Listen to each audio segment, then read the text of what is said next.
அவங்க சொன்னது அவங்களால ஹாஸ்பிட்டலில் படுத்துக்கிட்டே அவங்களால மூச்சு விட முடியாத அந்த நிலைமையிலையும் அவங்க பேசினது, இது எல்லாத்தையும் கூட நான் பிரதமர் ஐயாவுக்கும் மாண்புமிகு ஹோம் மினிஸ்டர் அவர்களுக்கும் இன்னைக்கு போய் சேர்ந்துட்டு சொல்லலான்னு இருக்கிறேன். இந்த விசிட் பியோர்லி அடிபட்டவங்களையும் உயிரிழந்தவர்கள் குடும்பத்தையும் பார்க்கறதுக்கு தான் வந்திருக்கோம். இதில் வேற ஒரு விஷயமும் இதில் இல்லை. பியூர்லி நம்ம நாட்டு மக்கள் ஒரு ஆர்வத்தோட ஒரு பப்ளிக் ஏரியாவுக்கு வரும்போது நடக்கக்கூடிய இந்த மாதிரி ஒரு சம்பவம், அதனால வரக்கூடிய நிகழ்வுகள், அதனால வரக்கூடிய குடும்பங்களுக்கு வரக்கூடிய கஷ்டங்கள், இதெல்லாம் தான் மனசை உருக்குது.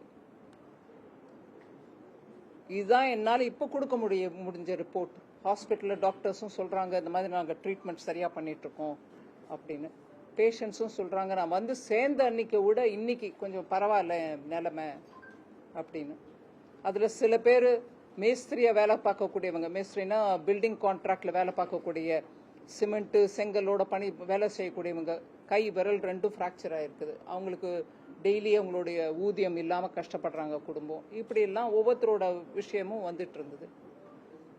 நான் பிரதமர் ஐயா ஒரு 3 நாளைக்கு முன்னாடி PM நேஷனல் ரிலீஃப் ஃபண்ட்லேருந்து உயிர் இழந்தோர் குடும்பங்களுக்கு 2 லட்சம் ரூபாயும், ஹாஸ்பிட்டலில் அட்மிட் ஆகி வைத்தியம் பார்த்துட்டு இருக்கவங்களுக்கு 50,000 ரூபாயும் டைரக்ட் பெனிஃபிட் டிரான்ஸ்ஃபர் மூலமாக அவங்க அக்கௌண்ட்டுக்கே பணம் அனுப்பக்கூடிய அந்த அனௌன்ஸ்மெண்ட் பண்ணியிருந்தாங்க.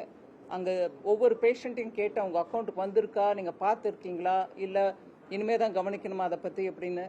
அதோடு இல்லாமல் கலெக்டர் ஐயாவையும் கேட்டேன் உங்களுக்கு அதை பற்றி ஏதாவது செய்தி தெரியுமான்னு. டிபிடி பற்றி அப்போ அங்கே அவருக்கு செய்தி இல்லைனாலும் இப்போ சொல்கிறாங்க இந்த மாதிரி இன்னைக்கு காலையில் தான் இமெயில் மூலமாக ரிக்வெஸ்ட் வந்திருக்குது, இந்த மாதிரி ஒவ்வொருத்தரோட அக்கௌண்ட் நம்பரையும் விவரமும் கேட்டு அனுப்பியிருக்காங்க, நான் அதை இன்னைக்கு ராத்திரிக்குள்ளே அனுப்பிடலான்னு இருக்கிறேன் அப்படின்னு கலெக்டரையே இப்போ சொல்கிறாரு. நீங்களும் அவர்கிட்ட பேசிக்கலாம் அதை பற்றி.